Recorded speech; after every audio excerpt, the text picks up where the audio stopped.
no warning signs that I'm aware of. And it was a revelation that the White House had no intention of making public. President Bush was told in August that Osama bin Laden might be planning an attack involving the hijacking. Could have predicted. Nobody in our government, at least.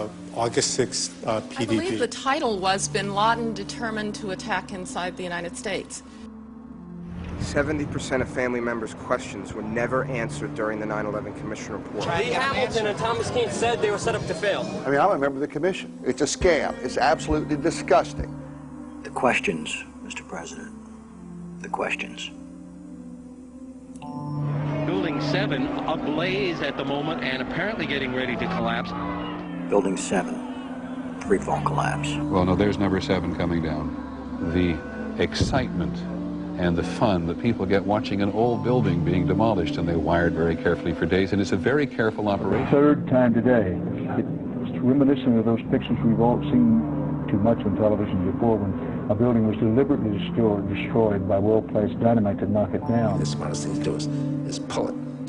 And they made that decision to pull, and then we watched the building collapse.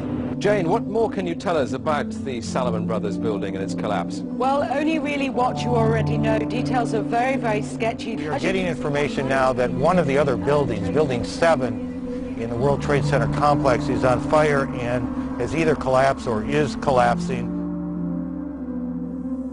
The Pentagon. Vanishing airplane. From my close-up inspection, there's no evidence of a plane having crashed anywhere near the Pentagon. The only site is the actual site of the building that's crashed in, and as I said, the only pieces left that you can see are small enough that you could pick up in your hand.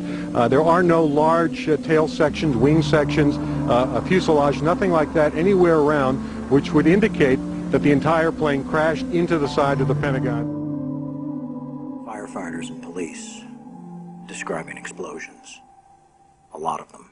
The secondary explosion. We've got numerous people covered with dust from the secondary explosion. Just floor by floor instead of popping out. It was like, it was if they had detonated. Yeah, if they were planned to take down a building. Boom, boom, boom, boom, boom, boom, boom. Looks sort of like the building just demolished. Even if there was no secondary explosives in the building. Kind of like gunfire. You know, bang, bang, bang, bang, bang, and then all of a sudden 3 big explosions. Do you know if it was an explosion or if it was a building collapse? To me, it sounded like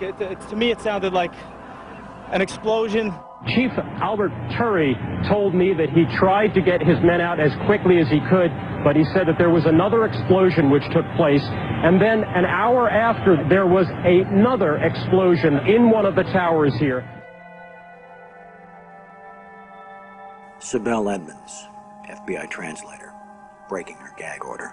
All our intimate relationship with bin Laden and Taliban. We did carry very intimate relationship with these people all the way up to September 11. Bin Laden was spirited into this military hospital in Rawalpindi for kidney dialysis treatment. The military had him surrounded. They were saying that Osama bin Laden had to be watched carefully and looked after. NORAD standing down. Where were the planes? On now to one of the eeriest moments amid the carnage of 9/11. A mysterious plane was seen flying right over the president's residence. The E-4Bs over New York and Washington, otherwise known as the Doomsday Planes. It has never been officially explained. Cell phones working at impossible altitudes. Solicitor General Ted Olson receiving phone calls that the FBI says were never made. What happened during that call? This is the only information we have on these terrorists. She was able to call him twice. How she could pull that off, we don't know, but she did. These are the questions, Mr. President. These are the questions. They go on and on. Good afternoon, Mr. President. I come to you today representing the families of the victims of September 11th, as well as millions of my fellow Americans.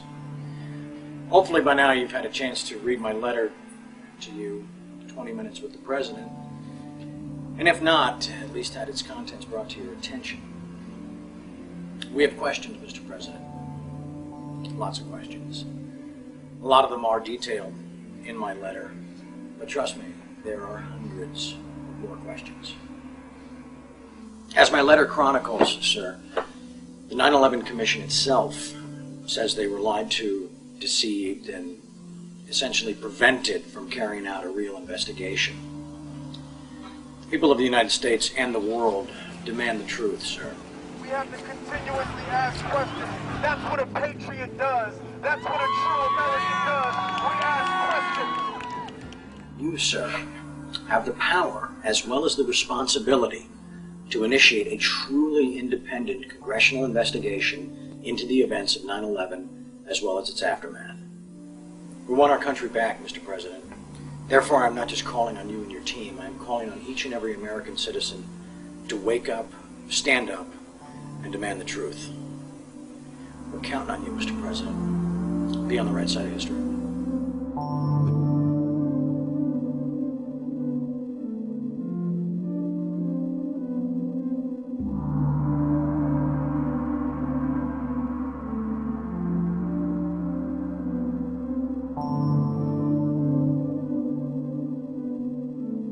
Are you now saying that they weren't asking to block an investigation? An investigation must not interfere with the ongoing efforts to prevent the next attack. Senator Tom Daschle said last week that you called him several times and urged him not to investigate the events of September 11th. Tom's wrong. He has, I think, in this case, well, let's say a misinterpretation.